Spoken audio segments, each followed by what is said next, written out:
Welcome back to another technical deep dive here in the debug zone. Today we're tackling a big question and breaking it down with insights from other users. Hopefully this clears up some misconceptions and helps you get the answer you need.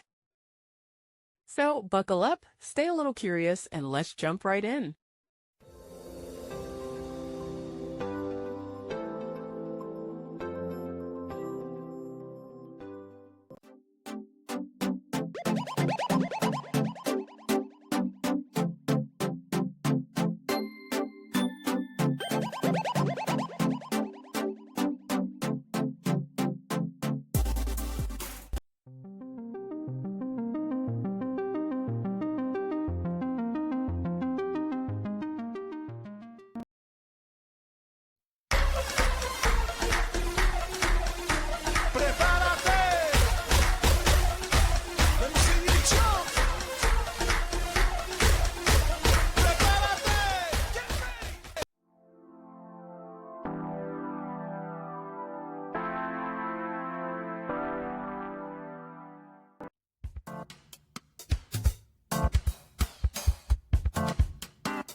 And that's a wrap.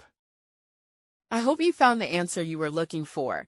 If you did, take a second to hit that subscribe button. It really helps out.